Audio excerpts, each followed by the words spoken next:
Entre el 20 y el 30% de la población de América Latina y el Caribe son afrodescendientes y en su gran mayoría, desgraciadamente, viven en la pobreza, la discriminación y también segregados en muchas partes. Esta es una coproducción de la televisión alemana Deutsche Welle y el canal público, Canal 10 de San Salvador. Mi nombre es Gonzalo Ernesto Cáceres y les presento a mi compañera de la conducción, Vanessa Zelaya. Muchas gracias, Gonzalo. Un placer tenerte en El Salvador y compartir contigo este programa. Y de inmediato también vamos a presentar a nuestros invitados. Le damos la bienvenida a Wolfgang López. Él es nacido en Alemania, hijo de salvadoreños, investigador y es parte del Comité de Afrodescendientes de este país. Bienvenido. Muchas gracias por la invitación y también es importante abrir estos espacios para poder reflexionar y discutir la situación de los afrodescendientes en Latinoamérica. Muchas gracias. Muchas gracias a ti y también queremos darle la bienvenida a Marielba Herrera, licenciada en antropología. Bienvenida. Muchas gracias por la invitación, también por la creación de este espacio donde consideramos que es importante conocer la realidad de los afrodescendientes en El Salvador, obviamente enmarcada en América Latina, pero también nos interesa conocer un poco nuestra realidad como afrosalvadoreños. Gracias. Bienvenida. También nos acompaña el licenciado Carlos Lucel, licenciado en Historia. Bienvenido. Muchas gracias por la invitación, por la oportunidad de estar con ustedes y de poder dar luces de lo que está pasando con las poblaciones de origen africano, no solo aquí, sino que en toda América. Y también queremos darle la bienvenida a Malushka, especialista en educación. Ella es nacida en Estados Unidos, pero tiene familia de descendencia haitiana. Bienvenida. Muchas gracias, es un placer de estar aquí y gracias por la invitación.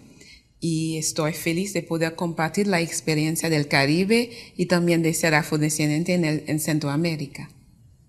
Malushka, a pesar de la existencia de marcos legales que regulan los derechos de todas las personas, la población afrodescendiente vive en condiciones realmente dramáticas en muchos lugares.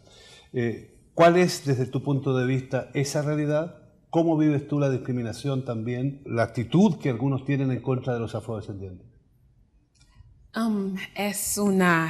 Es bien lástima de decir, de sentir que un mundo que somos deberíamos ser igual y respetuoso a todo, a cualquier persona, pero a mí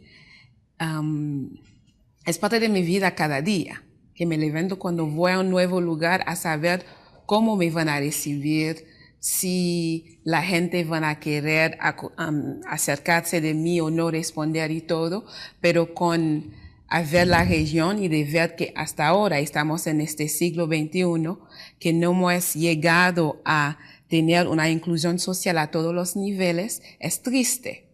A nivel de derechos que sea de niño, de adultos y de todo, de ver que esa cuestión de color, de raza, sigue ser un tema que no se abre, que no se discute y que es difícil, es bien difícil. Para mí es una realidad que tengo que vivir y enseñar también a mi hijo cómo educarle viviendo en donde hay una minoría de afrodescendientes y cómo ser aceptado y cómo incluirse en la sociedad, que nosotros seamos juzgados para nuestra persona y no para nuestra raza. Esta es una realidad que la vive Latinoamérica, la vive Centroamérica, la vive en diferentes países, pero Wolfgang, es también importante hablar acerca de si es que este racismo lo vive toda Latinoamérica o es solo una parte de la población.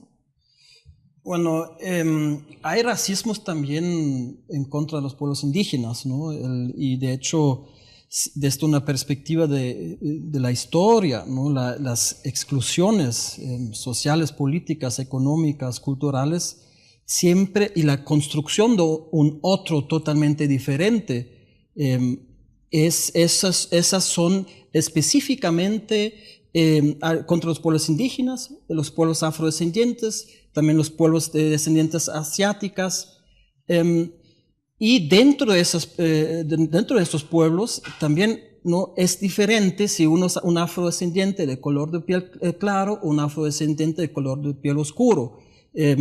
A mí en la calle en San Salvador muchas veces no me van a discriminar, pero si no me van a ver como una persona blanca, pero si soy un afrodescendiente de color de piel oscuro, a cada rato en El Salvador preguntan si es de aquí, que hay que mostrar los papeles. Y sobre todo son las mujeres dentro de los pueblos afrodescendientes que se enfrentan con las exclusiones y el racismo. Y las exclusiones, bueno, hay también discriminaciones de otra manera, ¿no? De género también. Entonces hay una gran, amplia gama de formas de cómo excluir. ¿Son racistas los latinoamericanos en general? Yo no podría decir, como he viajado bastante, hay diferentes tipos de racismo.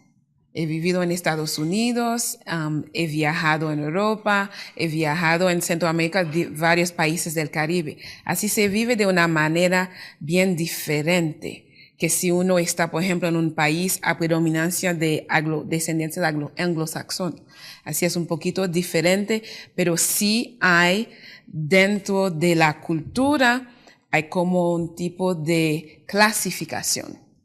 Así que se entra, como decía Wolfgang, de la oscuridad de tu piel, así que puede ser tienes como 6 diferentes tipos, y de sentir y de ver, lo que es seguro, lo más claro que uno está, lo más aceptado que vas a hacer en Latinoamérica o el Caribe. Y lo más oscuro, así está haciendo con lo más, no puedo decir malo, pero sí se siente mucho más la diferencia. ¿Y estas son manifestaciones de racismo? Claramente, porque dependiendo del color de piel o dependiendo de cuál es el aspecto físico que tiene la persona, existe una clasificación. Y aquí, Marielba, yo sé que hay muchas investigaciones acerca de esto y es importante conocer cuáles son esas manifestaciones de racismo, porque no solo van en el sentido de despreciar a una persona por su color de piel, sino que va más allá, ya contempla algo que va en materia de derechos humanos y que ya conlleva a un Estado.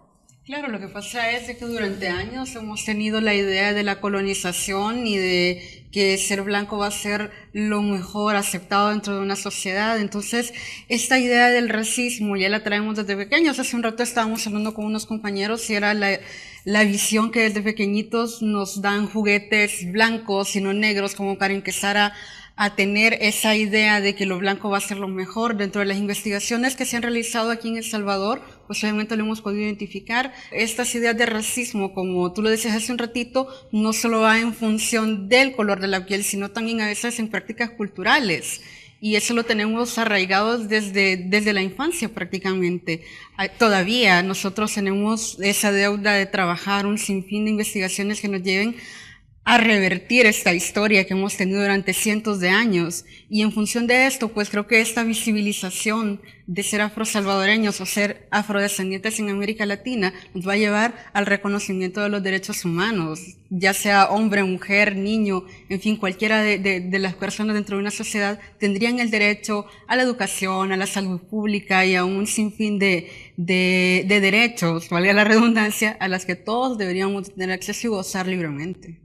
Profesor, usted ha estudiado la realidad de los afrodescendientes en América Latina.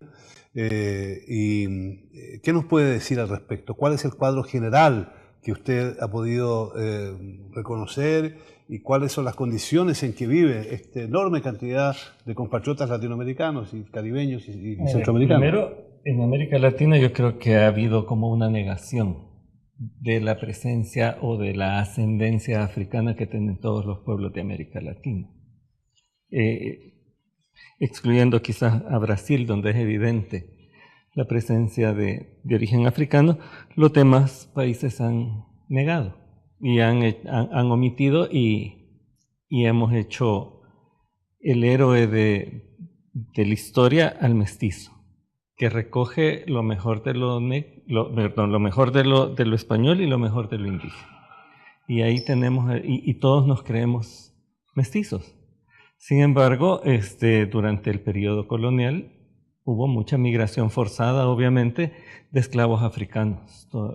Fue muchísimas las personas de origen africano que llegaron a América y que nos heredaron una serie de cuestiones, además de la parte cultural, sino que también las herencias que todavía podemos ver fenotípicamente en la calle. Sin embargo, por ejemplo, El Salvador ha sido quizás el último país de América Latina en visibilizar esta herencia africana que tenemos. Y precisamente eso, el licenciado ha tocado un punto importante, y es que cuando hablamos de la historia se cree que en realidad el cruce ha sido de indígenas y de europeos, pero ¿a dónde dejamos a los africanos? ¿A dónde dejamos esa parte que forma parte importante? Y aquí la pregunta, la información. La información es importante para generar políticas públicas, para hacer censos, para que la población se concientice acerca de cuánta es la población afrodescendiente que existe. ¿Se tiene acceso a esa información? ¿Existe esta información? Bueno, en El Salvador se hacen esfuerzos para visibilizar la población de origen africano, ¿no? Pero en el 2007 se hizo, después de 80 años, el último censo fue en 1930, en un marco, en los 1930, un marco donde el racismo científico tenía un auge, ¿no? Era la opinión científica común y corriente, casi de la mayoría de politólogos o historiadores o científicos sociales, políticos. Y ahí se censaron a partir de categorías no de autoidentificación, sino era el censor que identificaba a la persona, 70 personas de origen negro. En el 2007, el Estado salvadoreño, ¿no? Y cuando hablamos de la invisibilización el de racismo, sí, el Estado reproduce el racismo. Pero es un paso importante que en 2007 el Estado hace el primer censo que visibiliza a la población de origen africano con una categoría que se puede mejorar, ¿no? Se preguntó si uno consideraba negro de raza, ¿no? Ahí también se preguntaba si uno es blanco, pero no se preguntó blanco de raza. Entonces, pero sí hay personas que se autoidentificaron como negros de raza, pero afrodescendientes hay mucho más, y ya lo mencionamos, que hay diferentes colores de piel. Es una identidad también cultural, es una identidad política, es una identidad que transciende categorías biologistas que se generaron en el siglo XIX, ¿no? Con el racismo científico, en algunos en la época colonial. Las Naciones Unidas están interesadas en la visibilización y en el reconocimiento del ancestro africano. Entonces, a raíz de eso, el Estado salvadoreño incluye dentro del censo del 2007 a esta nueva categoría. Y los 7.000 personas que aparecen en el censo, que se autorreconocen o se autoidentifican como de origen africano, no se aclara de dónde vienen. O sea, yo creo que vienen de las migraciones de finales del siglo XX. Y en América Latina sí hay ¿cómo se llama? Censos donde se identifican. Por ejemplo, en México el censo se le dio a los encuestadores los pontones de colores para que identificaran de qué color era la persona con la que estaban hablando, para ver en qué categoría la iban a ubicar. Entonces andaban entre los encuestadores con sus pontones de color y la ponían a ver de qué color. Entonces como que todavía no aceptamos y todavía el mismo Estado discrimina. El Estado discrimina, podemos decir que la población afrodescendiente se siente también discriminada por los gobiernos de América Latina. ¿Ven ustedes algún empeño de los gobiernos de la región, en el Caribe o en Centroamérica, para defender los derechos de estos ciudadanos latinoamericanos o caribeños, o simplemente tratan de ignorar el problema? Bueno, yo creo que no se trata de ignorar el problema. Ellos saben que están ahí. Por ejemplo, hace poco hubo una reunión en Panamá de mujeres afrodescendientes en política de América Latina. Y uno de los cuestionamientos que se hacían, yo tuve la oportunidad de estar ahí, era el hecho de que hay muchas mujeres afrodescendientes que a lo mejor no se han autorreconocido y que son parte, digamos, de parlamentos o son alcaldesas o tienen algún puesto importante del gobierno, pero que ellas, no se asumen de esa forma. Y si se asumen, tienen poca participación o de repente dentro del mismo gobierno las excluyen dentro de ciertos programas. Esa es una realidad que se discutió. En el caso de El Salvador, me atrevo a decir de que no existe, no lo tenemos todavía. Y entonces también es como parte de esa reeducación que tenemos que darnos a nosotros mismos. Ya ustedes, mis compañeros, lo decían hace un ratito, es la idea de que es el último país que está reconociendo esta presencia africana o con un origen africano, y la verdad es que es un proyecto que yo lo veo quizá a mediano plazo. Todavía tenemos que trabajar en ese sentido. Hablamos de mujeres y niños, que definitivamente no solo hablando de los afrodescendientes, sino que en muchos temas son los sectores más vulnerables de todas las sociedades latinoamericanas. Malushka, ¿cuál es la realidad que tienen las mujeres y los niños afrodescendientes en América Latina? ¿Qué realidad las tiene? ¿Cuál es el cumplimiento de sus derechos y qué políticas de Estado se hacen en función de esos sectores vulnerables? Son mujeres y también son afrodescendientes, así que reciben como los golpes de los dos lados. Tienes también la discriminación, que sea la discriminación al lado de sus derechos, tienen la discriminación en su comunidad que están viviendo, y esos niños, estábamos hablando poco entre nosotros que no hay una visibilización de lo bello, de lo puro que puede ser afrodescendiente, porque este niño crece con una imagen negativa. Así es difícil en esa búsqueda de identidad. De verdad, si todo que sale en la noticia, todo que sale afuera en los periódicos, cuando sea de afrodescendientes, es una imagen negativa, es muy difícil de hacer la educación de este niño. Cuando llega a ser adolescente, ¿cómo puede defender e identificarse de esa manera cuando todo alrededor de él o de ella es algo negativo? Y eso es una cosa que hay que remediar a través de la educación, a través de las leyes.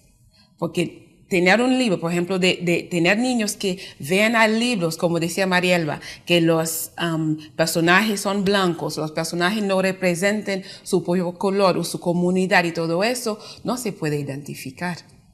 Esta situación que afecta a los afrodescendientes, que una población que se calcula que puede llegar hasta los 200 millones de latinoamericanos, con esta marginación, con esta segregación, con este racismo, se debilita naturalmente la así llamada democracia que vivimos los latinoamericanos. Es decir, no podemos hablar de una democracia cuando estamos viviendo esta realidad con 200 millones de latinoamericanos que sufren en estas condiciones. Lo que sucede también es que los gobiernos, al no reconocerlos, asumen que no existen dentro de sus países. Por ejemplo, la mayor parte de los países sudamericanos no consideran siquiera que tienen ascendencia afrodescendiente. Entonces, al considerarse todos como mestizos, el afrodescendiente no cuenta para nada dentro de las políticas y no se le toma en cuenta, a excepción de Colombia, que ya tiene una constitución donde reconoce, o Bolivia, que tienen otro tipo de constituciones donde sí se reconocen a las poblaciones y que sí son importantes. También creo que Nicaragua ha hecho lo mismo con la constitución al reconocer que son multiétnicas y no solo mestizas. Eso por un lado, y por el otro hay como un esfuerzo de los gobiernos. Hay un proyecto que se llama el Proyecto Candela, que está tratando de hacer un mapeo genético de las poblaciones. Por lo menos ahora son 3 países, que Brasil, Colombia y México. Y lo que han descubierto es, por ejemplo, en Brasil, que a pesar de que las personas se ven blancas, el ascendente africano es bien fuerte y a lo mejor tienen mucho más porcentaje de ADN africano que las mismas personas de color oscuro.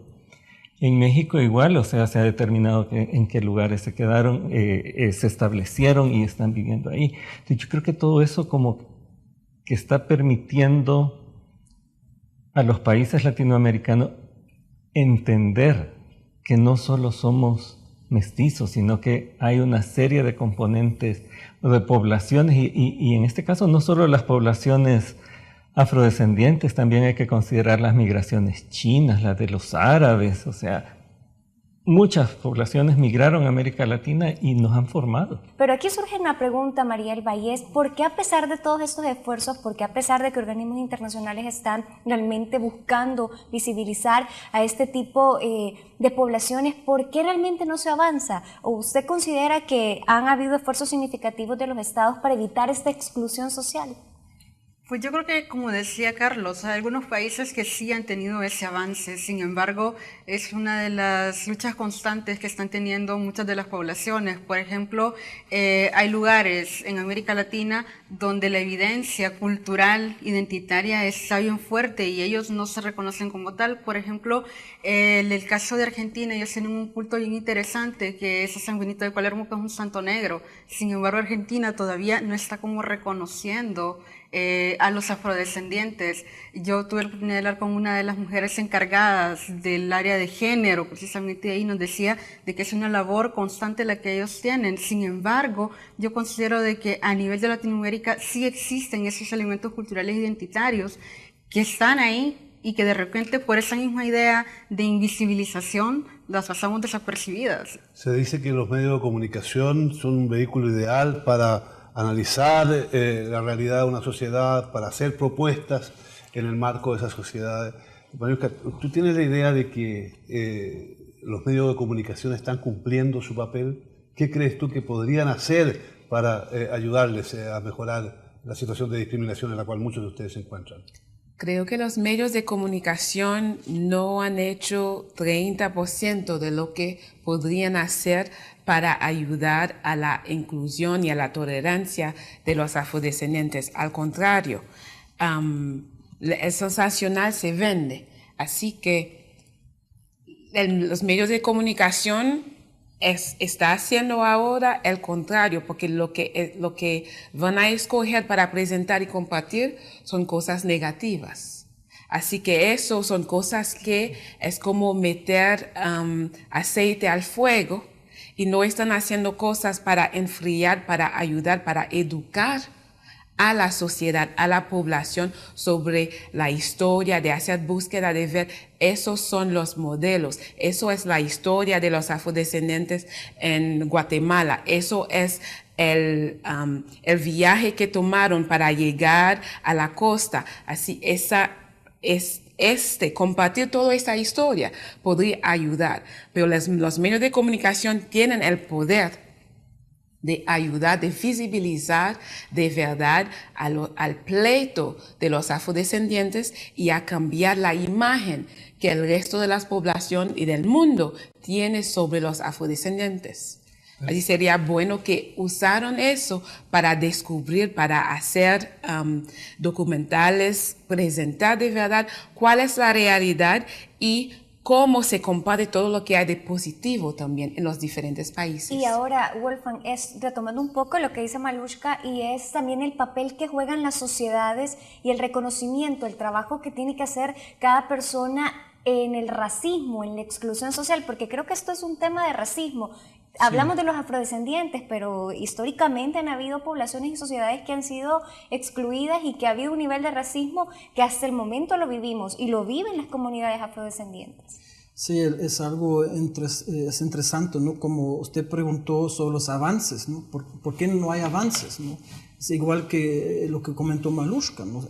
¿Cómo se hacen? ¿Cómo se construye la información? ¿Cómo se hacen los medios? ¿Cómo se construyen los medios? ¿Cómo se construye el Estado? ¿No? Aquí tenemos un espacio de participación, ¿no? Pero en el Estado, ¿cómo está? ¿Podemos realmente participar en la democracia? ¿Quiénes participan? ¿Quiénes construyen leyes? ¿Quiénes? No hay constituciones que hablan de la plurinacionalidad, de la pluriculturalidad.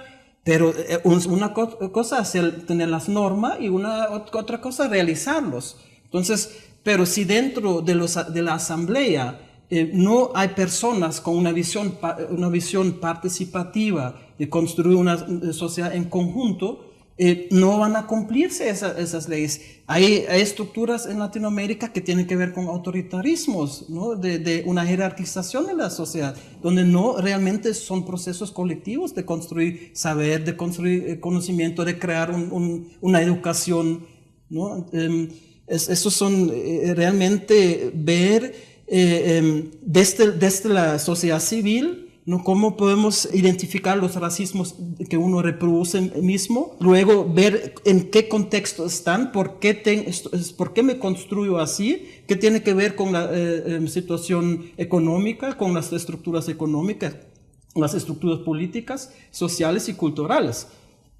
Entonces es una tarea bastante grande. Una tarea bastante grande, y ahí hay que preguntarse si tenemos que esperar que los gobiernos hagan algo, tenemos que esperar que otros hagan algo, o cada latinoamericano que se siente identificado con la idea de la libertad y de la democracia debiera empezar a hacer algo ya. ¿Cómo se ve esto en el trabajo diario en la universidad, por ejemplo, licenciado? El problema es que las personas no se consideran como afrodescendientes, aunque lo sean.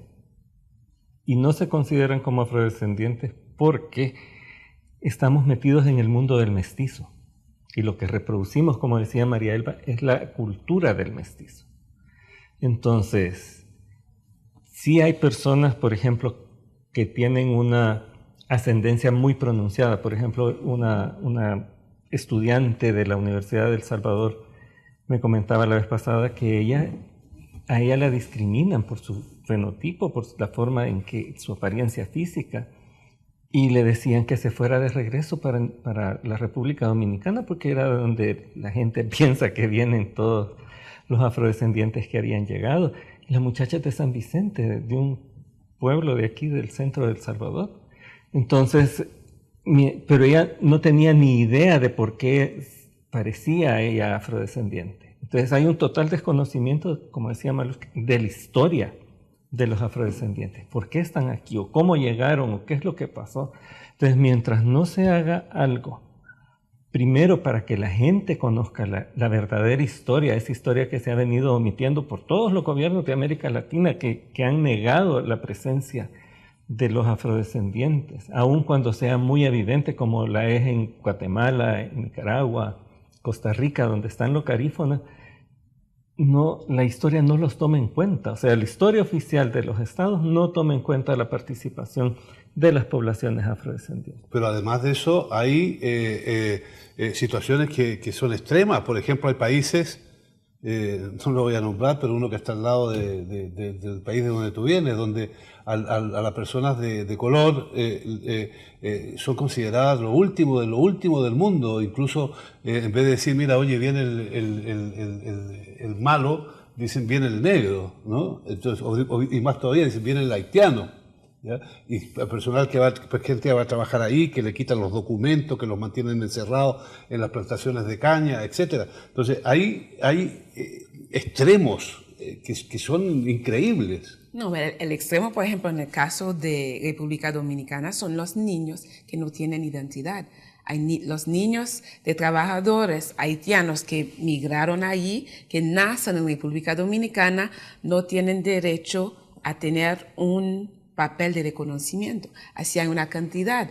Hay como miles de niños que es con el esfuerzo de Naciones Unidas que está presionando al gobierno, porque la República de Haití tampoco no reconoce la doble nacionalidad.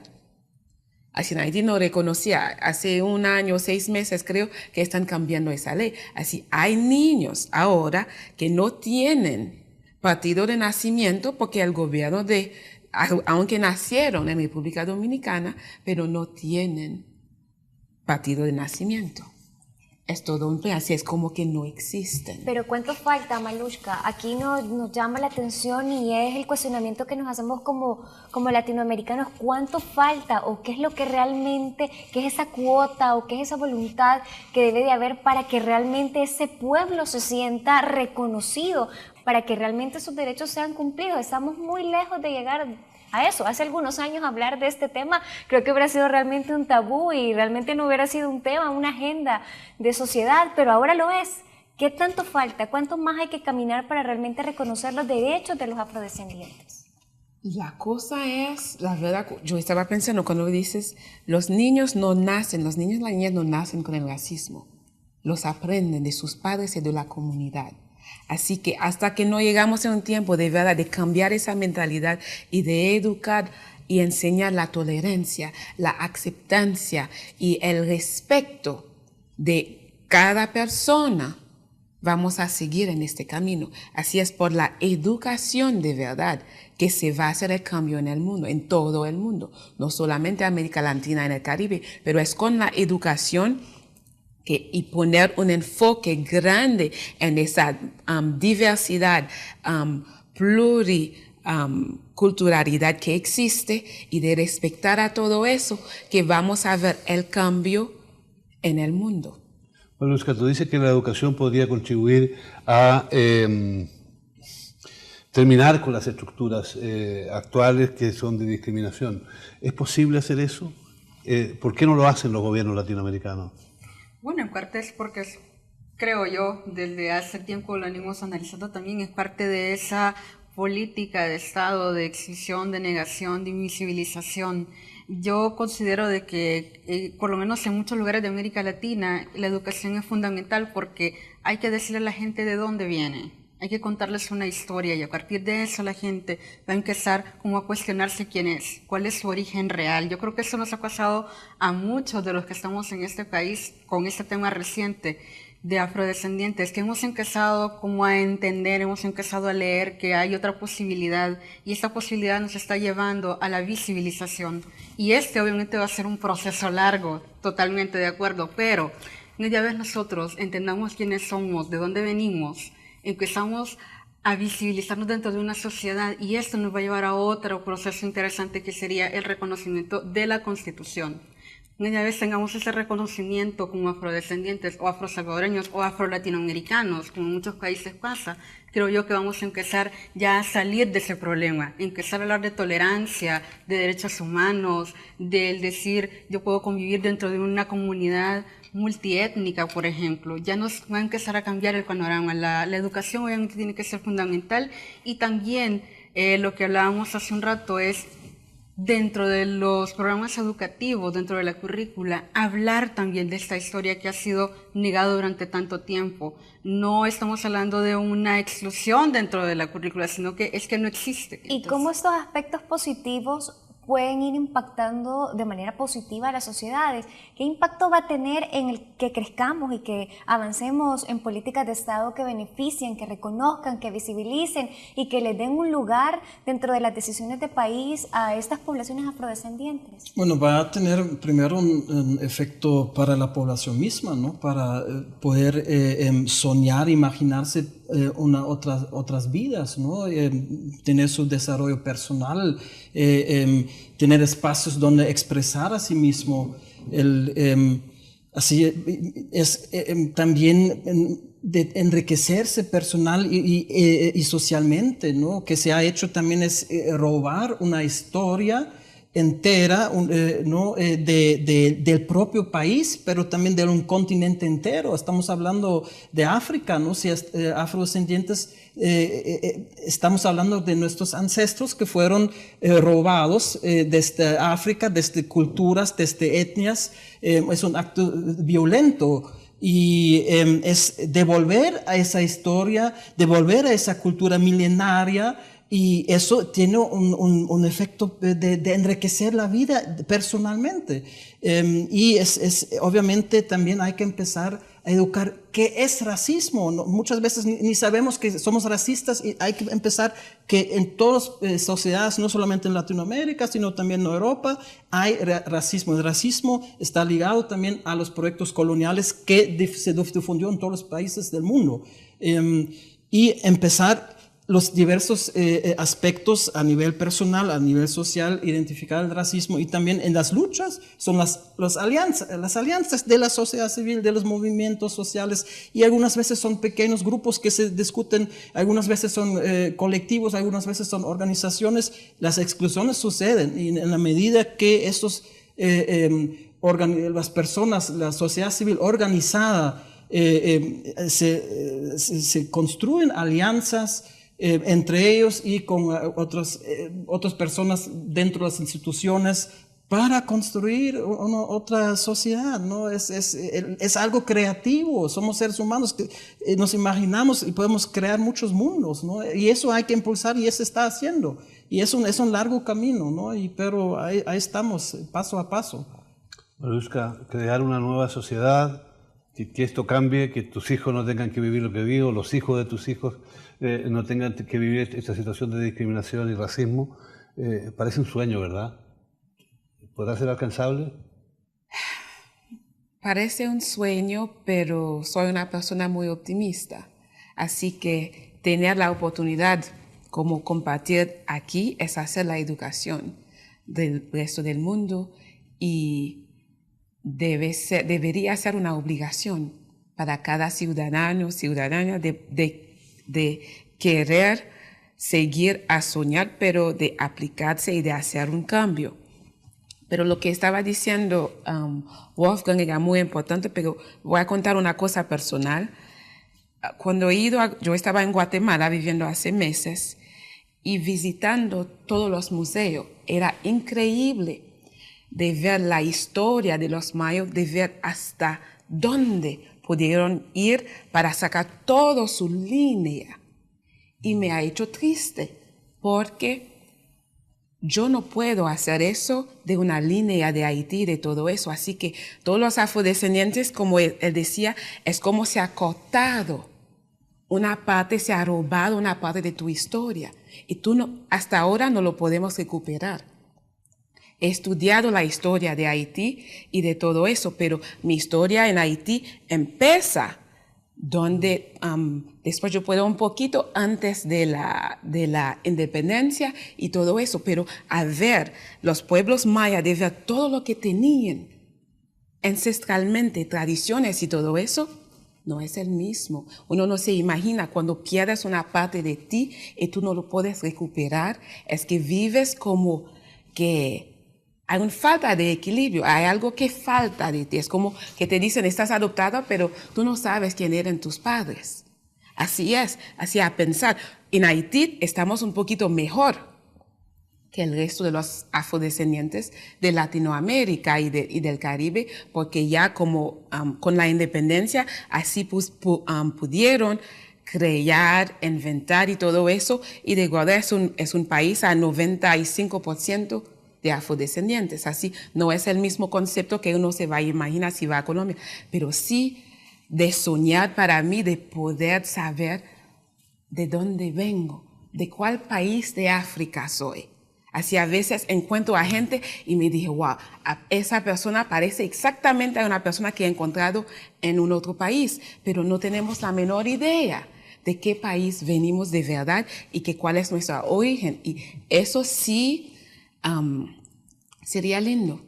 Esto, licenciado, también nos lleva un poco a hablar acerca de qué falta sobre la identidad propia, porque negarse que tenemos afrodescendencia es negarse la identidad y en algún momento trabajar un poco en el hecho de no verlo desde el lado negativo, desde el lado que nos pueda causar algún tipo de vergüenza, sino que enorgullecernos de venir desde esa línea, de tener ese tipo de antepasados. Pero es que entonces vuelvo a lo que ya dije. Hay que educar a las personas, hay que contarles la historia, que sepan de dónde vienen, cómo llegaron aquí, para que empiecen a hacer su propia identidad, no la que nos han venido vendiendo por 200 años, sino que la real, y que cada uno pueda crear su propia identidad. Y ahí hay que incluir a todos los demás que son parte de nosotros también. O sea, no solo son indios, españoles, negros, también hay que tomar en cuenta a los demás que nos han venido formando. Quiera o no, somos el producto de todas esas mezclas de grupos poblacionales de otras partes. Sin embargo, quizás la más importante son los de origen africano, porque al finalizar la colonia, quizás el 80% de la población de la provincia de San Salvador era mulata. Entonces eso nos está diciendo que tenemos un componente afrodescendiente bien fuerte, pero que no lo reconocemos, ni sabemos. Creo que la mayor parte de las personas del país no lo sabe. Y eso, al conocerlo, yo creo que les ayudaría, como lo que les decía de esta persona, esta muchacha, cuando oyó la explicación que yo di de dónde veníamos, entonces me fue a dar las gracias, porque me dijo, al fin entiendo por qué me discriminan y ahora entiendo quién soy. ¿Sí? Eso, pero hay que educar a las personas. Y eso le va a ayudar a no discriminar, porque va a ayudar a entender a los demás. Wolfgang, tú eres un afrodescendiente. la gente como afrodescendiente no te acepta, como alemán sí. Es un absurdo. Sí, bueno, eso siempre, las identidades también es una construcción social, ¿no? Que se hace una sociedad. Realmente, yo nací en Alemania, mi madre era salvadoreña, mi padre alemán, y en Alemania de niño, yo me veía diferente, bueno, hoy ya no soy niño, evidentemente, me decían en algunos pueblos el niño negro, y se reían. ¿No? Y eso no sucedió constantemente, pero en algunos momentos de mi vida existió otra mirada hacia mí, que no fue la misma mirada que yo hacía hacia mí. Yo pensaba que soy un niño alemán, blanco, común y corriente, pero existían esas fisuras, el niño negro, también algunas veces el niño palestino, israelí, bueno, más a ver de Brasil, ¿no? Y eso quizás me sensibilizó también en esa cuestión de cómo se construyen identidades, la diversidad. Aquí en El Salvador nadie me va a decir negro, la mayoría me va a decir tú eres blanco, ¿no? Entonces hay ese espejismo de identidades, como crear una unidad entre los afrodescendientes de diferentes colores de piel, sobre todo es una identidad cultural, ¿no? Y política, y que se reconoce, sí, descendemos de los africanos que fueron esclavizados y que se resistieron a la esclavitud. Los afrodescendientes son personas que por generaciones cargan una vida de injusticias. Este es un problema que se puede solucionar si los gobiernos ayudan, si la comunidad internacional se moviliza, pero sobre todo si cada uno de nosotros tomamos conciencia de cuáles son nuestros problemas, de cuáles son las realidades propias y de quienes viven con nosotros. Gracias por acompañarnos, gracias por estar con nosotros.